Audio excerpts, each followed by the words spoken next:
Hello and welcome to ProtoMet Reviews, where today I'm finally responding to the challenge that Tank issued to me months ago, which was to review Biker Mice from Mars.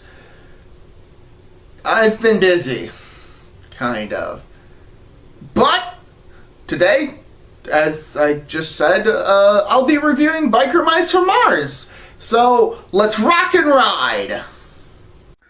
After their planet is ravaged at the hands of a race of greedy, smelly, fish-faced alien land grabbers, literally, the Plutarchians, a trio of Martian bikers, who happen to be mice, cruising the solar system, are shot down by a Plutarchian ship and crash land in Chicago. The three survive the crash and soon learn that Chi-Town is being torn apart just like Mars was. While exploring this strange new world, the bikers, Vinny, the impulsive, self-professed good-looker with a metal plate covering a scarred face, Moto, the big mouth with a robotic arm, and Throttle, the group's leader with optical implants hidden by his sunglasses, meet a local mechanic, Charlene Davidson, or Charlie for short, and rescue her from a villain named Grease Pit, whose superpower is apparently sweating grease. I mean, the guy's covered in this stuff. With Charlie's help, the biker mice learn that Grease Pit's the main thug of a shady businessman, Lawrence Limburger, and soon discover that the guy is a Plutarchian, and his job is to steal Chicago's natural resources for Plutarch, the same thing that they did to Mars.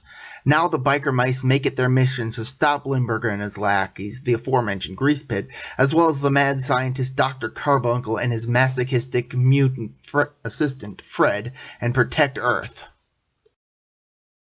At Limburger's beck and call are hordes of supervillains, many of whom only appear for an episode or two.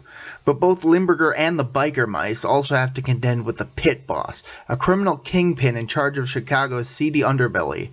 But the biker mice aren't without their own allies, including Carbine, Throttle's main squeeze and the de facto leader of the freedom fighters on Mars, who are combating the Plutarchians to take back Mars and return it to its former glory, Rimfire, Moto's young nephew who's eager to prove to the other freedom fighters that he's not just a kid anymore, and Stoker, the founder of the freedom fighters, who doesn't have much significance now, but he'll be important later, so bear that in mind. Honestly, of all the shows that tried to ride the success of TMNT, Biker Mice from Mars was a pretty strong contender, lasting 3 seasons. And the show was at least aware of the fact that it was a ripoff, with the characters occasionally making derisive reference to TMNT. Quite a bit of the show's humor actually feels like it's targeted towards an early audience, and yet the show still feels like it's targeted towards kids at the same time. But I guess given that they're anthropomorphic mice in a cartoon show, it would be marketed towards kids, so... One complaint that I do have with the show, however, is that the biker mice are a bit misogynistic, treating Charlie like she's a precious flower too dainty to fight, despite the fact that there are times that she kicks major butt and actively helps the biker mice get out of some pretty troubling jams. Now, aside from that one complaint, which is fairly minor to be honest, this series is actually pretty darn good, which makes it weird that it hasn't been released on DVD.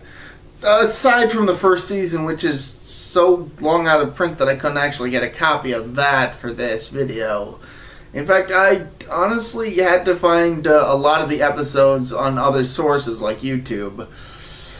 And as a result, I wasn't actually able to watch the entire series because I couldn't find all the episodes. But from what I understand, a lot of the episodes are clip episodes, which there were a lot of during the second and third seasons. Kind of crazy, but whatever.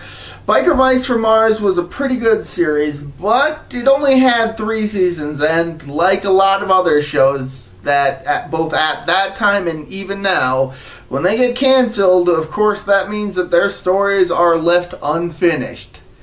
And as is the case with those, this series just ends without a proper conclusion. Or did it?